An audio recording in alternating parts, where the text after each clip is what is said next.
war drums had stopped beating 3 days ago, but no one expected Emperor Draconis to return so soon. The massive gates of the Imperial Palace creaked open under their own weight as the Dragon Emperor's personal transport settled onto the landing platform with barely a whisper. Steam rose from the ship's hull, still hot from atmospheric entry. Draconis stepped out, his scales catching the afternoon light like polished obsidian. At 12 feet tall, he towered over most beings in the galaxy. His species had ruled the stars for over 10,000 years, and every line of his reptilian face spoke of absolute authority. The rebellion in the Outer Rim had been crushed faster than anyone predicted. 3 months of expected campaign time had been reduced to mere weeks. He walked through the palace corridors, expecting the usual silence that greeted his return. The servants would be at their duties, the guards at their posts, everything exactly as he had left it. But something was different. Voices echoed from the direction of his throne room. Not the whispered conversations of nervous staff, but the organized chatter of people working together. As Draconis approached the massive doors to his throne chamber, the sounds grew clearer. Someone was giving instructions in a calm, steady voice. Someone was moving furniture. Someone was singing. The Emperor's golden eyes narrowed. No one sang in his throne room. No one even spoke above a whisper in his presence. He pushed open the doors and stopped. His throne room had been transformed into something unrecognizable. Medical beds lined the walls where his collection of conquered weapons once hung. Beings from a dozen different species lay on makeshift stretchers, some bandaged, others sleeping peacefully. The smell of antiseptic had replaced the cold scent of metal and stone. In the center of it all, kneeling beside a wounded creature Draconis recognized as one of the rebels he had been fighting, was his human maid. Lucy moved with practiced efficiency, checking bandages and adjusting pillows.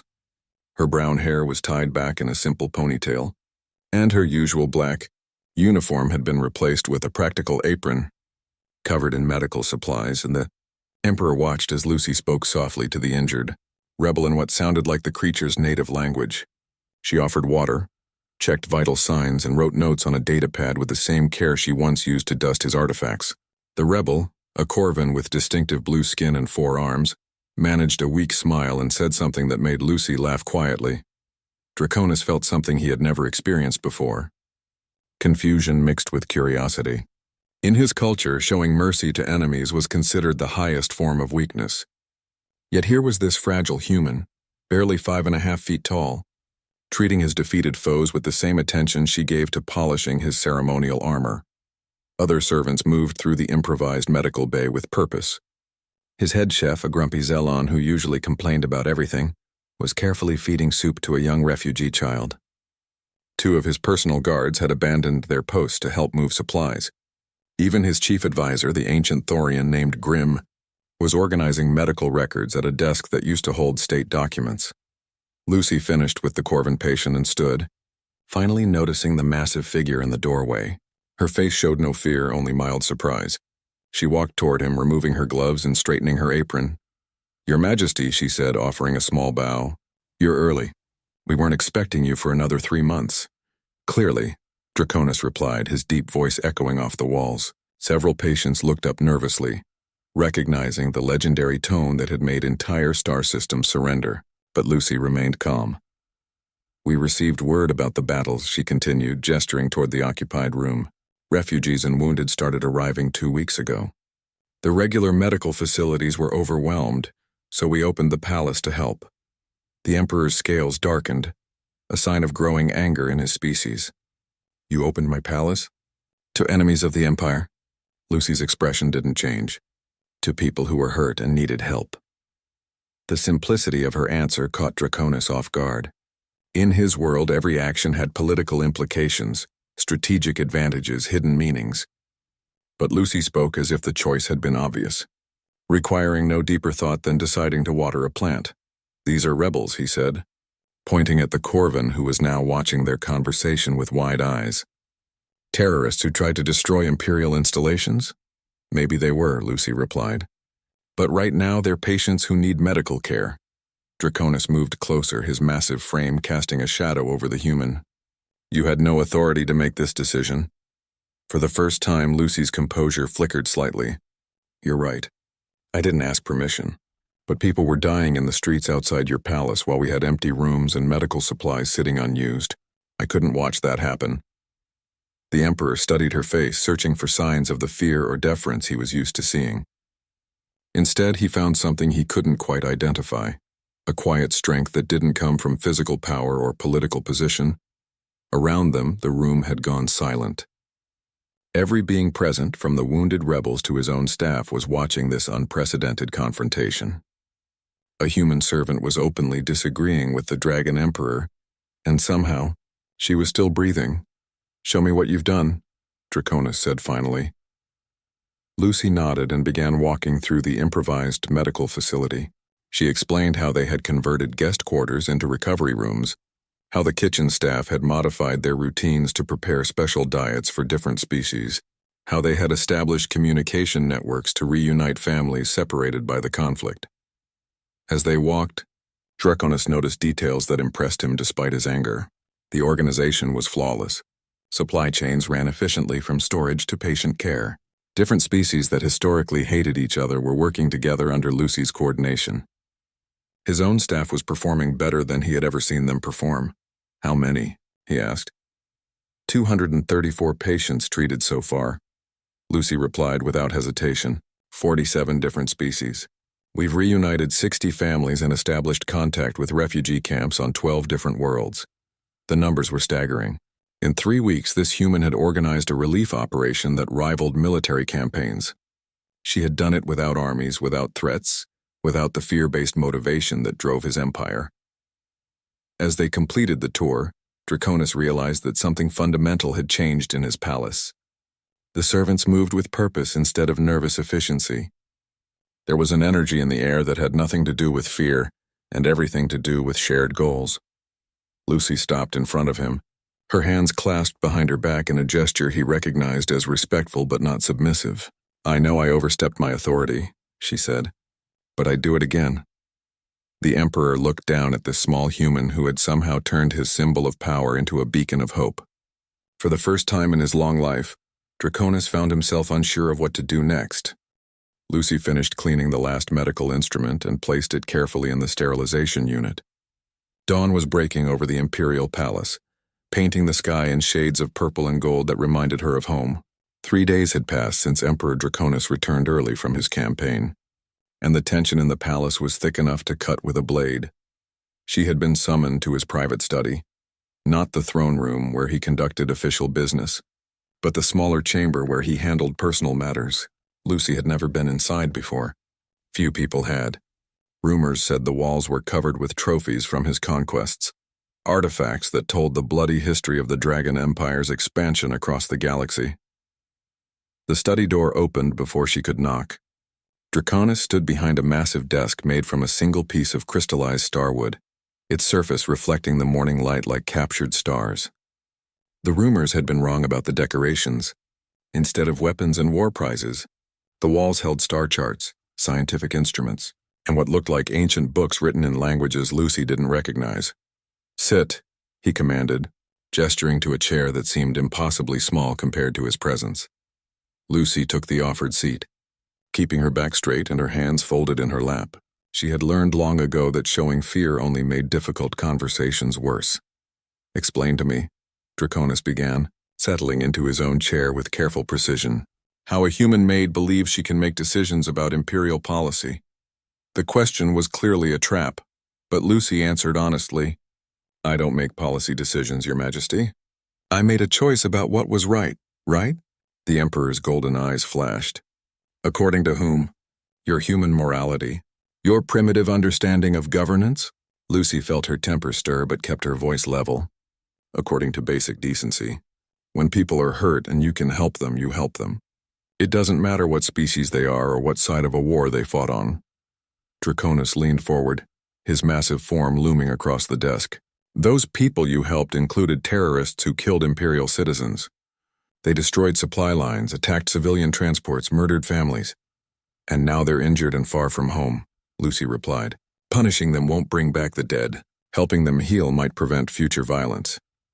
The Emperor's laugh was a low rumble that seemed to shake the room. "You think showing mercy to enemies makes them grateful? Makes them loyal?" Child, I have ruled this galaxy for 3 centuries. I know what motivates beings, fear and power. Nothing else. Lucy met his gaze steadily. Then why are your servants working harder than ever? Why has productivity in the palace increased 30% since we started the medical program? Why are worlds that were planning rebellion suddenly requesting diplomatic meetings? The question caught Draconis off guard. He had noticed the changes but hadn't connected them to Lucy's activities. His staff was indeed performing better, taking initiative instead of waiting for orders. Reports from provincial governors mentioned decreased unrest and increased cooperation from local populations. Coincidence, he said, but his voice lacked conviction. Is it? Lucy pulled out her datapad and scrolled through screens of information. Kitchen efficiency is up 25% because the chef is motivated by feeding people who need it, not just routine meal service. Security response time has improved because guards want to protect the refugees under their care. Even your communication systems are running better because operators are coordinating relief efforts across multiple star systems. She turned the pad toward him, showing charts and graphs that painted a clear picture. People work better when they feel like their work matters, when they're part of something bigger than themselves. Draconis studied the data with growing amazement. The improvements were real and measurable. His empire was running more efficiently because his servants were inspired rather than intimidated. Your approach has caused problems too, he pointed out. 3 provincial governors have complained about human servants in their territories becoming insubordinate. They're questioning orders, making suggestions, acting as if their opinions matter. Their opinions do matter, Lucy said simply. A maintenance worker who fixes your ships every day probably knows more about what's wrong with them than an admiral who only sees them in parades. A kitchen servant who grew up on the border worlds might understand local customs better than a diplomat who studied them in books. The Emperor stood and walked to one of the star charts, his claws tracing familiar trade routes. You're suggesting I should listen to the advice of servants? I'm suggesting you should listen to people who have useful information, regardless of their job titles. Draconis turned back to face her. In draconian society, hierarchy exists for good reasons. The strong lead, the weak follow. It has worked for millennia, has it? Lucy challenged. How many rebellions have you had to crush? How many worlds have tried to break away from the Empire?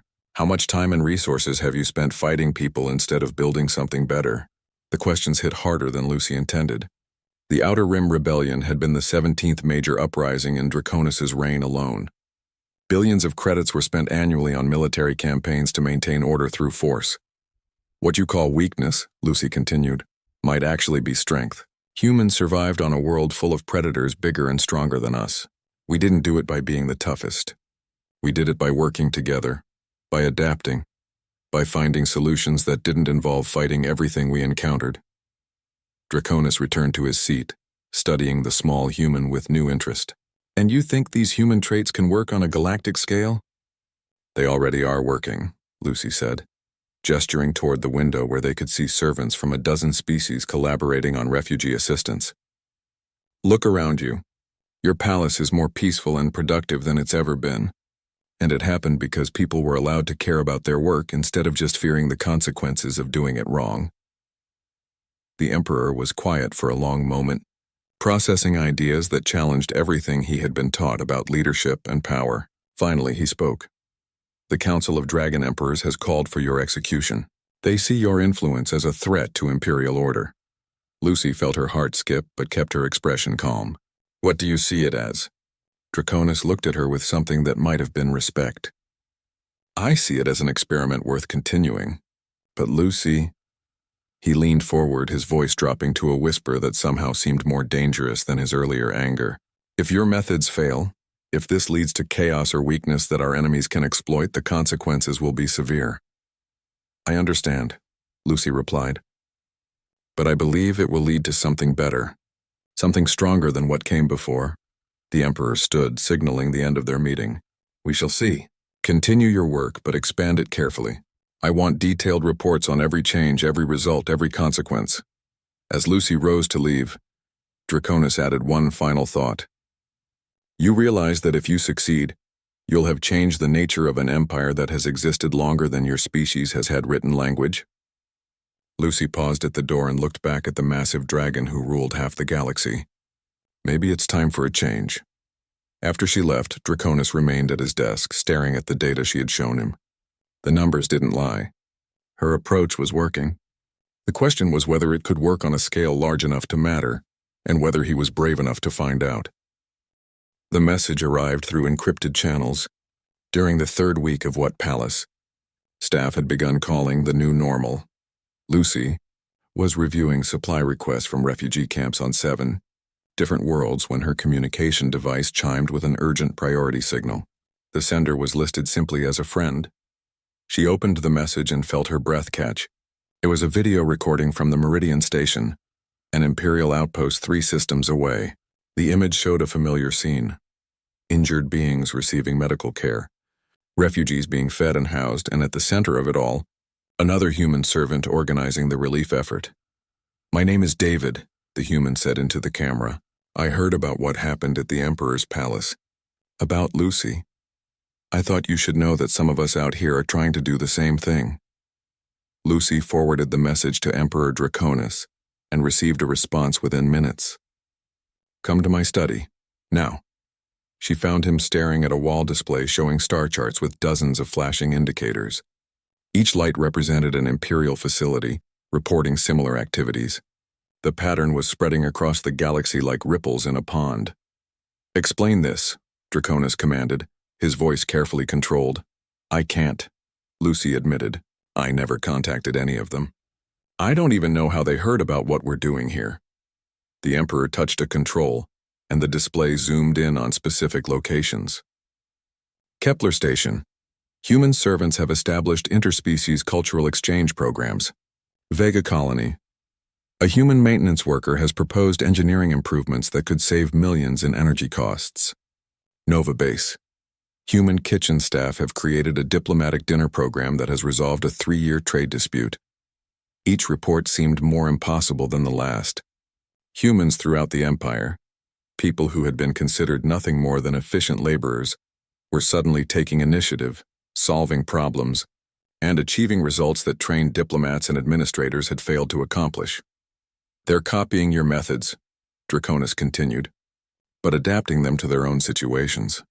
This David at Meridian Station has convinced 2 warring species to work together on a medical research project. A human janitor at the Outer Rim Command Center has mapped supply inefficiencies that were costing the Empire billions."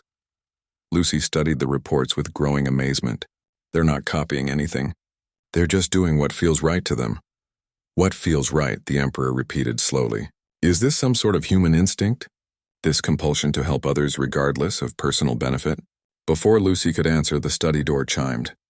Grimm, the ancient Thorian advisor, entered with a nervous expression that was unusual for someone who had served 3 generations of dragon emperors.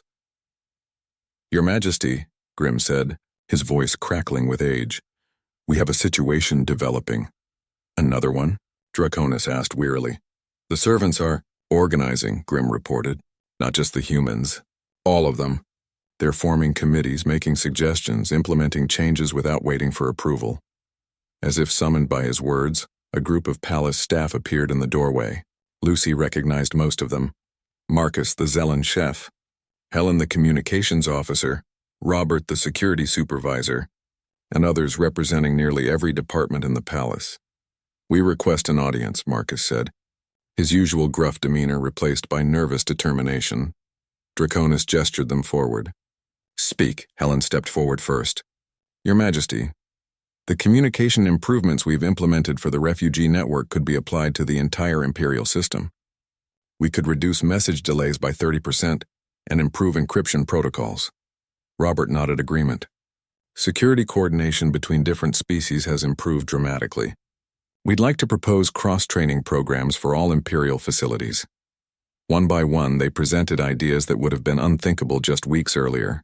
Servants who had never spoken above a whisper in the Emperor's presence were now confidently discussing policy recommendations and system-wide improvements.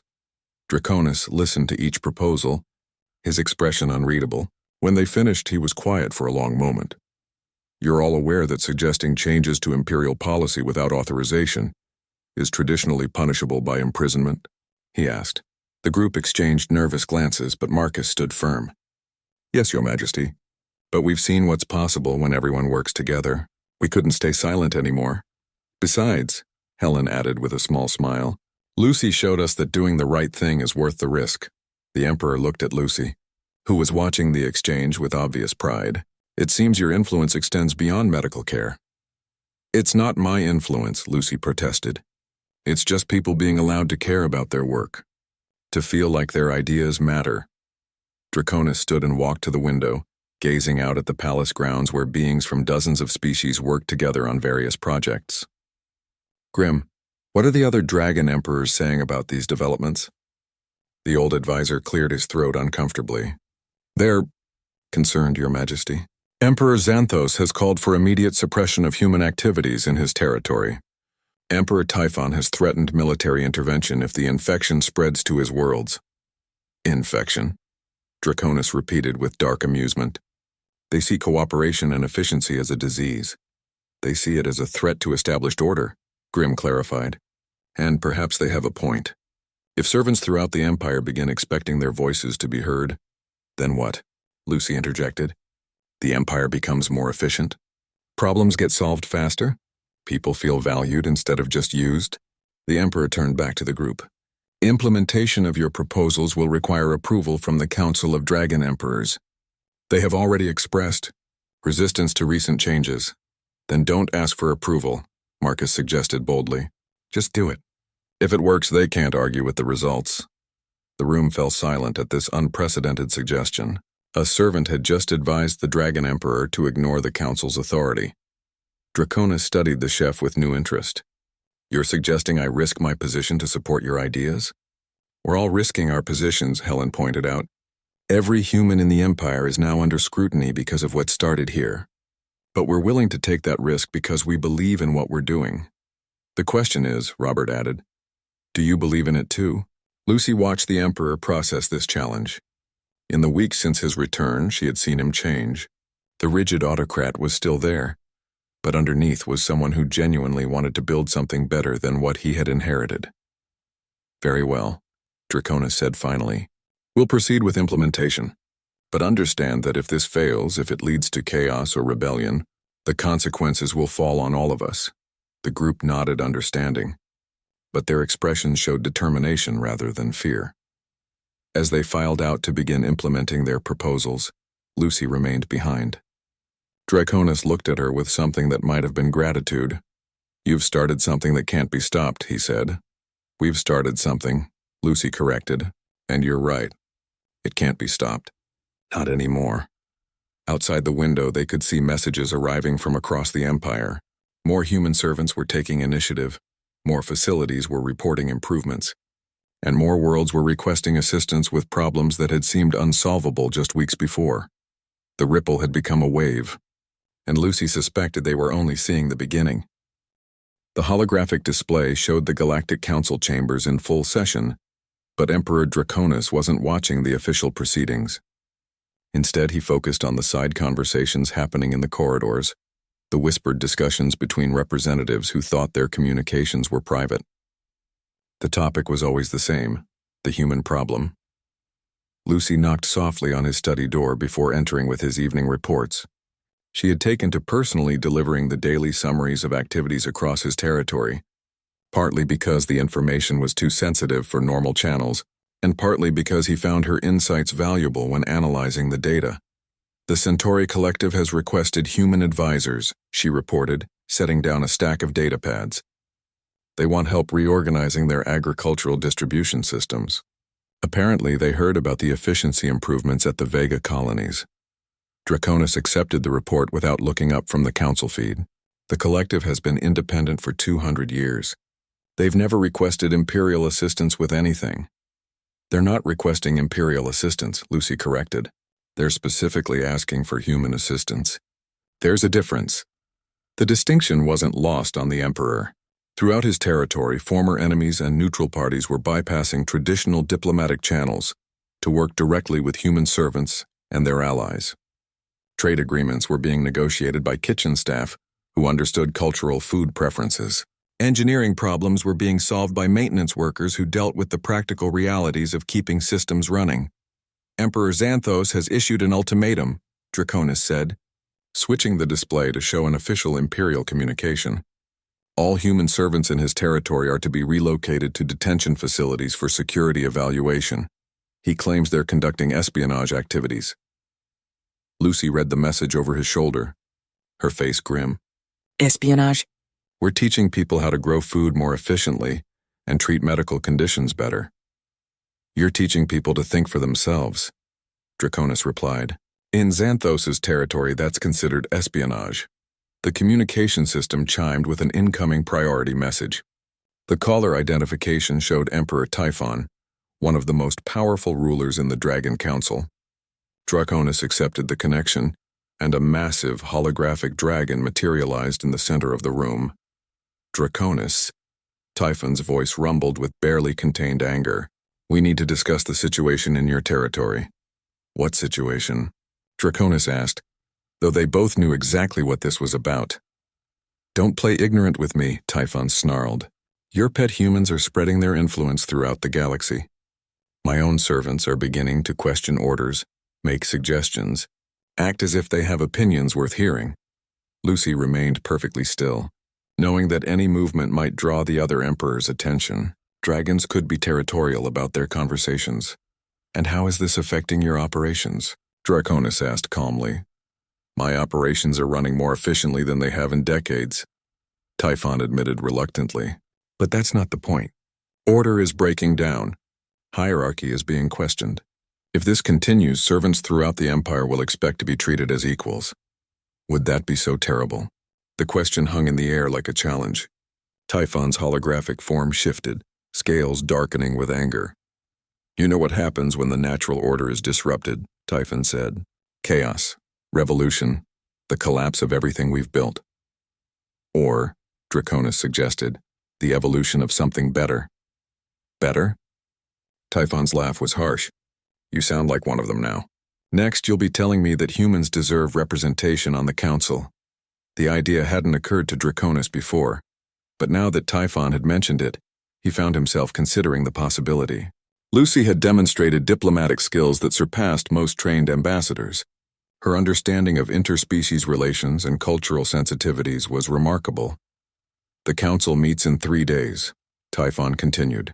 You'll be expected to explain your actions and present a plan for controlling this outbreak. After the connection ended, Lucy finally spoke. He's afraid. Of course he's afraid, Draconis replied. Change is terrifying to beings who have spent centuries in positions of absolute power. Are you afraid? The question caught him off guard. Draconis considered it carefully before answering. Yes, he admitted, but I'm more afraid of what happens if we don't change. Lucy moved to the wall display, studying the star charts that showed the spread of cooperative activities across multiple systems. The other emperors won't just let this continue. They'll take action to stop it. They'll try, Draconis agreed. The question is whether we're ready to defend what we've built. We? He looked at her with surprise, realizing what he had said. Somewhere along the way, he had begun thinking of this as a joint endeavor rather than something happening in his territory under his authority. You've involved yourself in Imperial politics, he said. Whether you intended to or not, Lucy nodded slowly. Then I guess we'd better make sure we succeed. The next morning brought more challenging news. Reports arrived from across the galaxy showing increased tensions between traditional Imperial forces and areas where human influence had taken hold.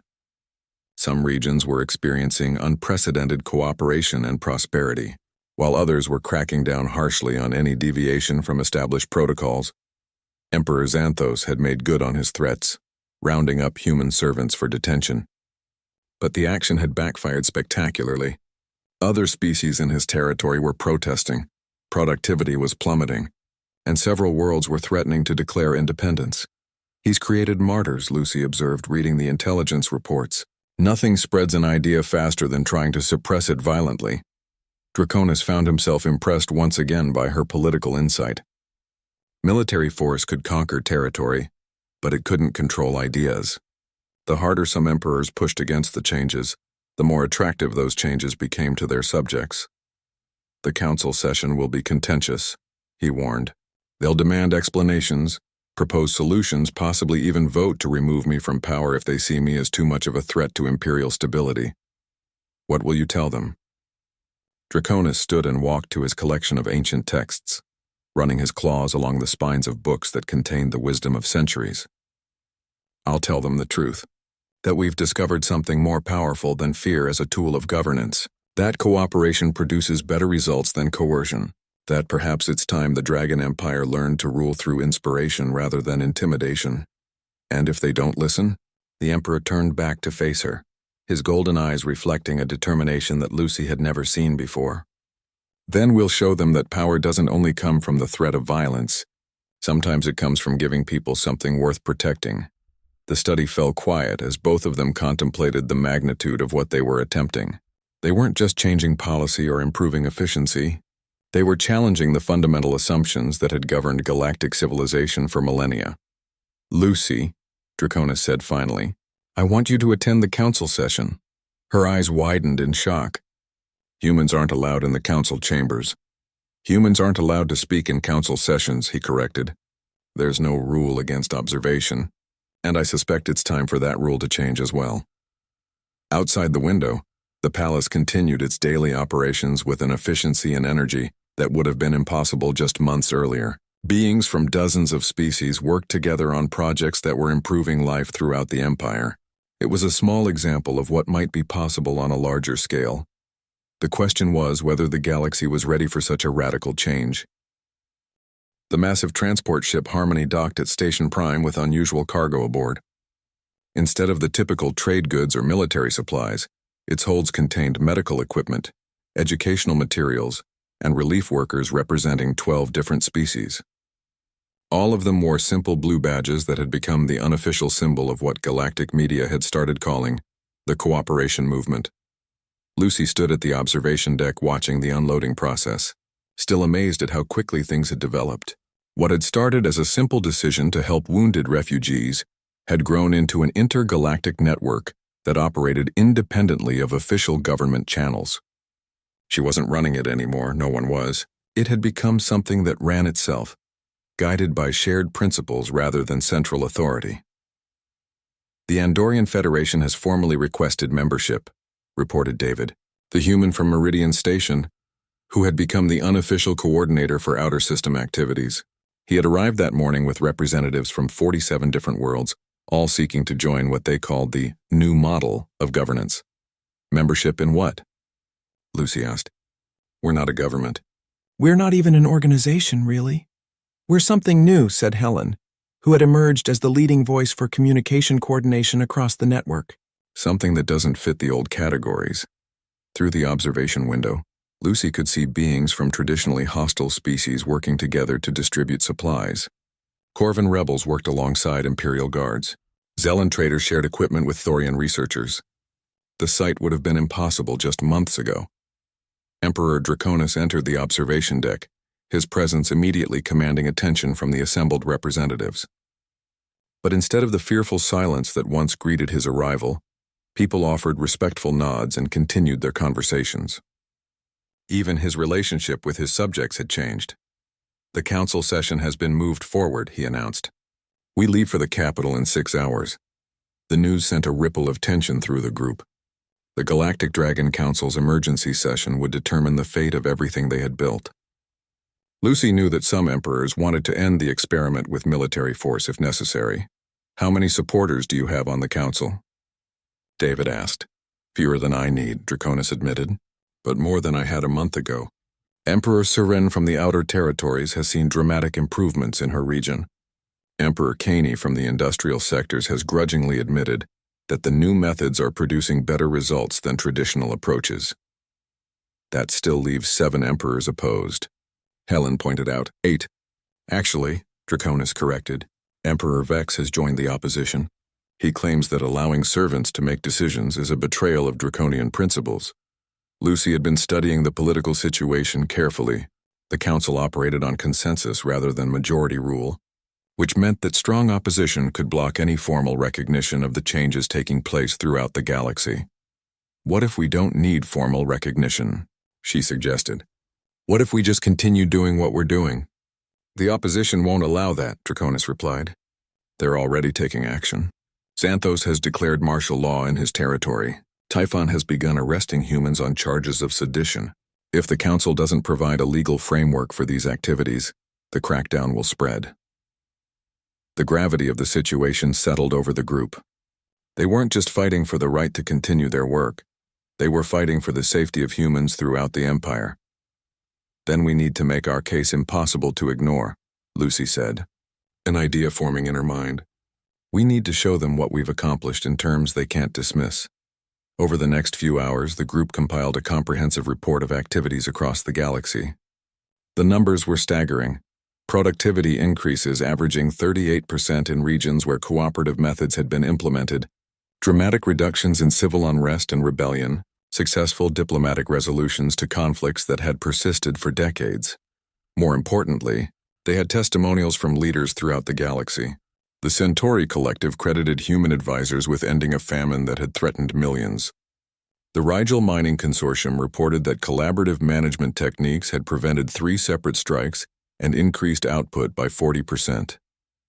Even the notoriously xenophobic Sigma Republic had quietly requested human consultation for their resource distribution problems. This is beyond anything I expected, Draconis admitted as he reviewed the data. You've created something that's changing the fundamental nature of interspecies relations. We've revealed something that was always possible, Lucy corrected. The potential for cooperation was always there.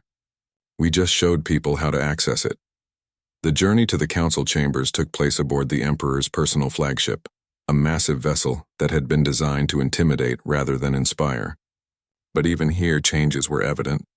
The crew included representatives from multiple species working together with an efficiency that impressed veteran space travelers. During the trip, Lucy spent time with the human representatives who would be attending the session. There were 37 of them now, representing every major region of the Empire. They came from different backgrounds: maintenance workers, medical staff, agricultural specialists, communications technicians, but they shared a common vision of what galactic civilization could become. Are you nervous? Asked Maria, a young woman who had organized relief efforts in the devastated border worlds. Terrified, Lucy admitted. We're about to stand in front of the most powerful beings in the galaxy and tell them that their entire system of government needs to change. But we're right, said James, an older man who had spent decades working in Imperial bureaucracy before discovering the effectiveness of collaborative approaches. The evidence is overwhelming. Being right doesn't always matter in politics, Lucy reminded them. Sometimes what matters is power, tradition, and fear of change. When they arrived at the council chambers, the scale of the building was overwhelming. The structure had been designed by dragons for dragons, with soaring ceilings and massive corridors that made smaller beings feel insignificant. But as they walked through the halls, Lucy noticed something unexpected. Other species were present in greater numbers than usual, and many wore the blue badges of the cooperation movement. Word had spread throughout the galaxy about the council session. Representatives from worlds that had experienced the benefits of cooperative governance had come to observe, even though they had no official voice in the proceedings. Emperor Draconis, called a familiar voice. They turned to see Emperor Seren approaching, her silver scales gleaming under the artificial lights. I've brought some guests to observe the session. Behind her walked a group of beings Lucy recognized from reports: successful diplomats, efficient administrators, and innovative problem solvers from throughout Seren's territory. Many of them were humans, but others represented a dozen different species. The gallery will be quite full today, Seren noted with satisfaction. It seems many beings are interested in the outcome of this discussion. As they entered the main chamber, Lucy could see that Seren was right. The observation galleries were packed with representatives from across the galaxy. The council had intended this to be a private discussion among emperors, but it had become a public hearing on the future of galactic governance. Emperor Typhon noticed the crowd and his expression darkened. This is a council session, not a public forum, he protested. The galleries are open to all Imperial citizens, Emperor Draconis reminded him. These beings have as much right to observe as anyone. The session was about to begin, and Lucy knew that everything they had worked for hung in the balance. The old order was about to confront the new reality, and the galaxy would never be the same regardless of the outcome. As she took her seat in the gallery, Lucy looked down at the council floor where 12 dragon emperors would decide the fate of millions. The moment she had dreaded and anticipated for months had finally arrived. The silence in the council chamber was absolute, as Emperor Draconis rose to address his peers.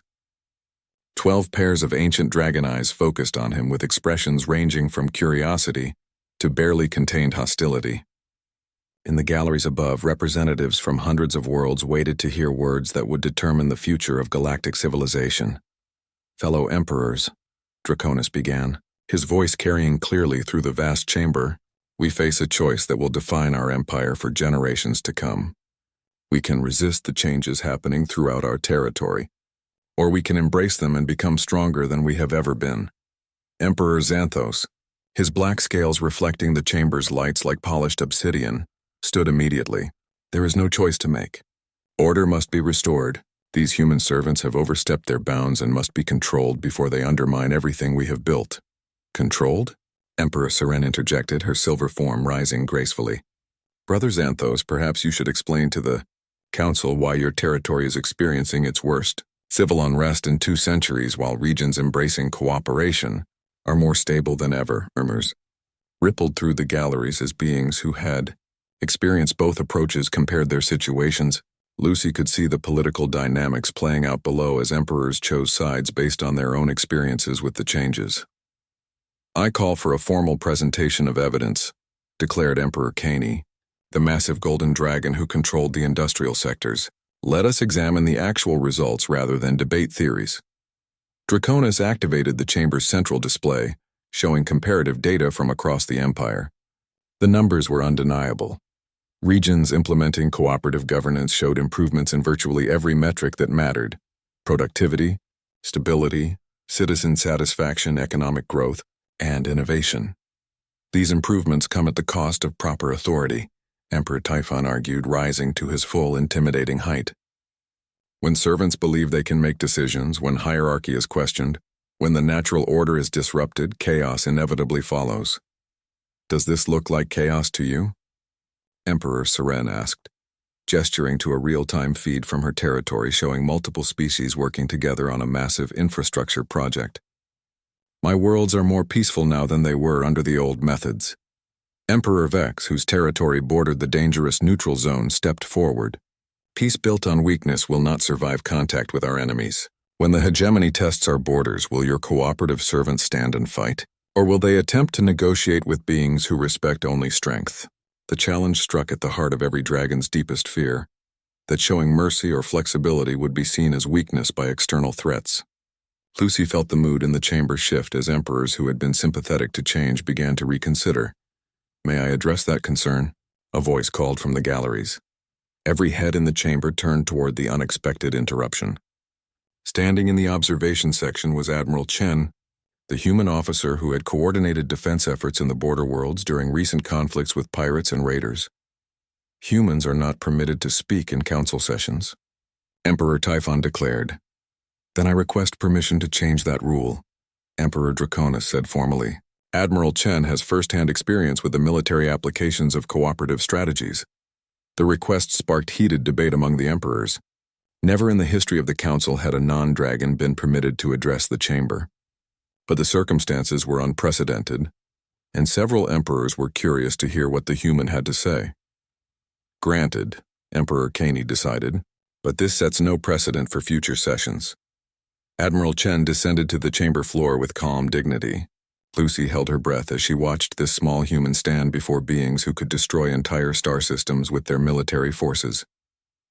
"Honorable emperors," Chen began, "I understand your concerns about military readiness. I share them. But I can report that cooperative forces are not weaker than traditional forces. They are significantly stronger." She activated her own display, showing battle reports from recent conflicts. "When soldiers understand why they are fighting, when they feel valued rather than just used, when they trust their commanders and their comrades, they perform better in every measurable way. Response times improve, tactical innovation increases, and unit cohesion becomes nearly unbreakable." The military data was as compelling as the civilian statistics had been. Cooperative forces showed lower casualty rates, higher mission success rates, and better performance under pressure. Furthermore, Chen continued, enemies who expect us to respond with traditional Imperial tactics are consistently surprised by our adaptive approaches. Cooperation has made us less predictable, not more vulnerable. Emperor Vex studied the data with obvious interest. As the Emperor responsible for border defense, he understood military effectiveness better than most. These numbers, they're verified? By your own military analysts, Chen confirmed. The hegemony's recent probing attacks were repelled with minimal losses because local commanders were empowered to make tactical decisions rather than waiting for orders from Central Command. The revelation changed the entire dynamic of the debate. If cooperative methods could improve military performance, then the primary argument against change had been eliminated. What you're proposing, Emperor Typhon said slowly, is a fundamental restructuring of how our empire operates. You're asking us to abandon principles that have maintained order for 10,000 years. I'm asking you to improve upon those principles, Draconis replied, to build something stronger and more sustainable than what we inherited. And if we refuse? Emperor Xanthos demanded. If we vote to suppress these activities and return to traditional methods. The question hung in the air like a challenge. Lucy could see that Draconis was prepared for this possibility, but she wondered what his response would be. Then you will be voting against the will of your own subjects, Draconis said quietly. Look around this chamber. Look at the beings who came here to observe this session. They represent millions of citizens who have experienced both the old ways and the new. They have made their choice. Indeed, the galleries were filled with beings from every corner of the empire, all wearing the blue badges that had become the symbol of cooperative governance. Their presence sent a clear message. The changes had already taken root too deeply to be easily removed. I call for a formal vote, Emperor Saran announced. All in favor of establishing a new imperial framework based on cooperative governance principles?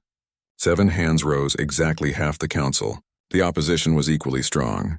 The motion fails, Emperor Typhon declared with satisfaction. Actually, Emperor Caney said thoughtfully, I believe we need to consider a different approach.